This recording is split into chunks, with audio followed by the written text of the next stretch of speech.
Let me tell you a story, not just any story, but one that has sat under the tongues of the grandmothers for generations, one that was once forbidden to be told aloud.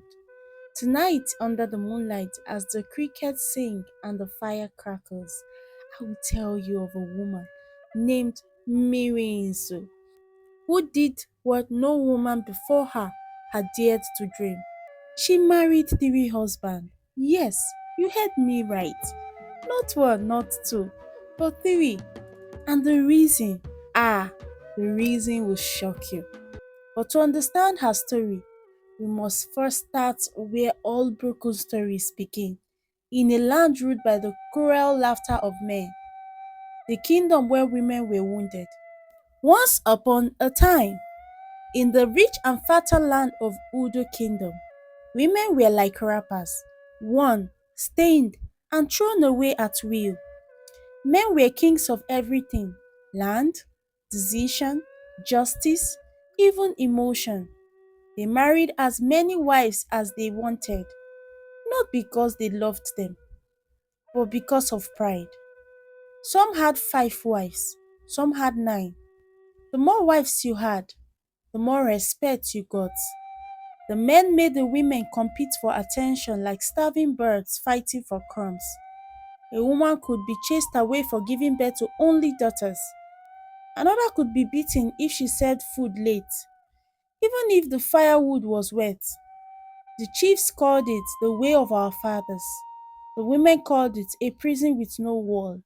Mmirinzo, daughter of thunder, born to a poor widow. Mmirinzo was not like other girls. She didn't cry much as a baby. She stared.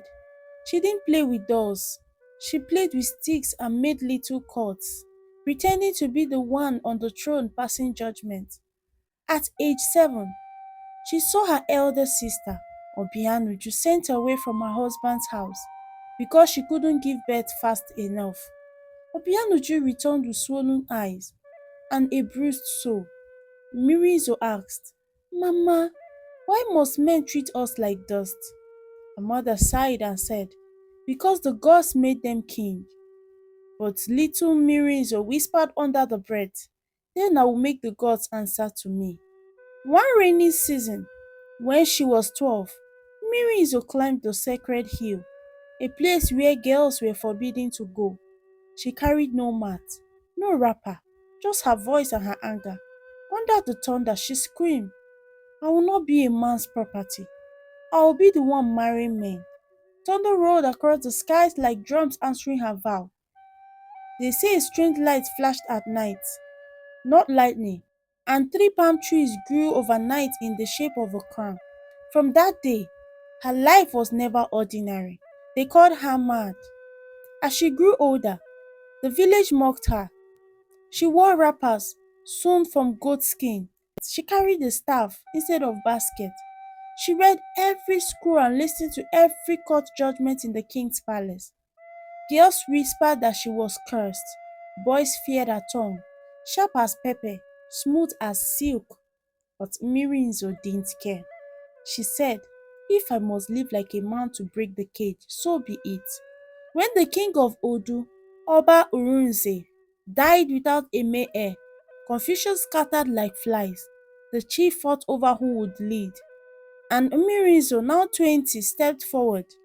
"Why not a woman?" she asked, bold as the thunder. The elders laughed till their teeth danced. One elder, Chief Okikocha, spat and said, "Unless a woman wears 3 beads and commands 3 men, she will never rule." Mmirinzo smiled. "Is that a promise or a curse?" The chief waved his staff. "If you can make 3 men serve you as wives serve husbands, then come and sit on the throne." He laughed, thinking it was impossible. But Mmirinzo didn't laugh. She began to plan. The drums of Udu hasn't stopped beating since the king's death. Every clan sent messengers. The chiefs sharpened their tongues. The throne was empty, and ambition was fat like yam. But in one quiet corner of the kingdom, a woman sharpened her mind, Mmirinzo. She remembered the words of Chief Okikocha. Unless a woman wears three beads and commands three men, she can never rule. And so she did the unthinkable. She went looking for husbands, not out of love, not for pleasure, but to prove a point, break a chain and to rewrite her people's story. The first husband, Nandi the Strong. Nnadi was a wrestler from Umwagu, a man feared only by leopards. His muscles looked like they had swallowed drums. He had never lost a fight. Women fled over him, but he treated them like chickens in a cob, good for eggs, nothing more. When Mmirinzo arrived at his compound, he smirked. You want to marry me? A woman? Why would the eagle marry the worm? She replied calmly, because the worm carries fire. He challenged her to a wrestling match. The village gathered, laughing, waiting to see Mmirinzo broken like dry wood. But she didn't fight with strength, she fought with sense. She used his weight against him, dodged like wind, tricked him into falling. When she pinned him to the ground, the laughter turned to silence.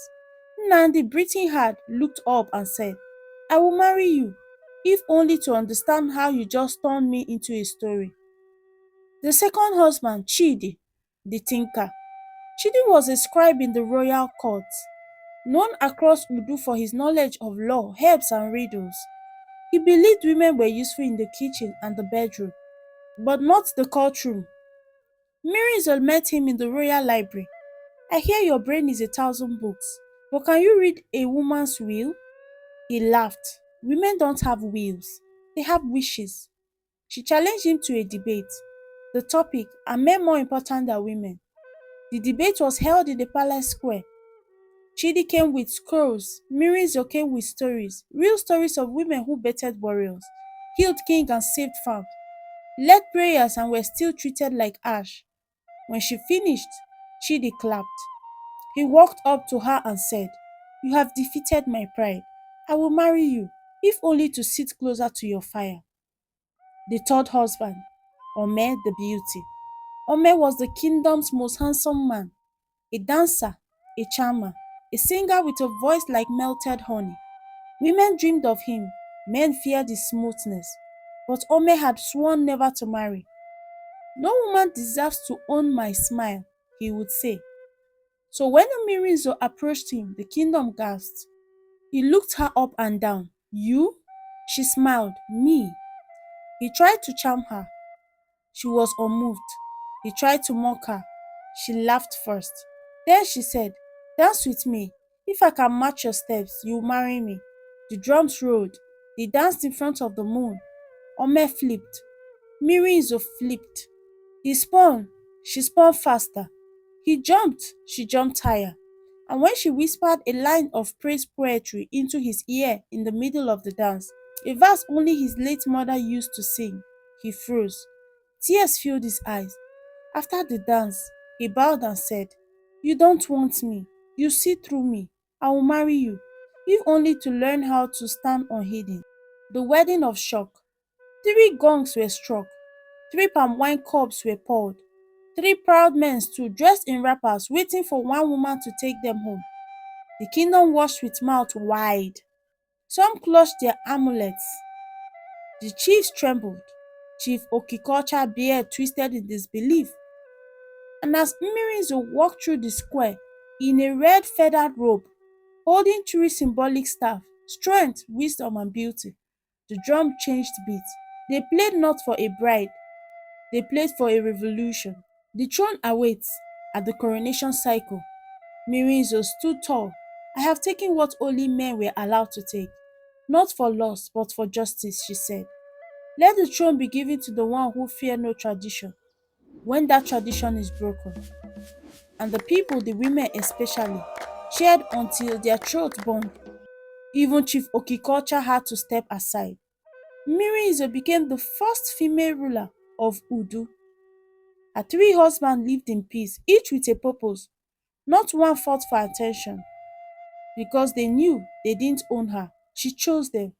When Mmirinzo sat on the throne of Udu, the earth himself seemed to sigh in relief. For the first time in living memory, a woman's voice thundered from the palace, not in pain, not in play, but in power. She didn't sit behind veils or whisper from the shadows like queens before her.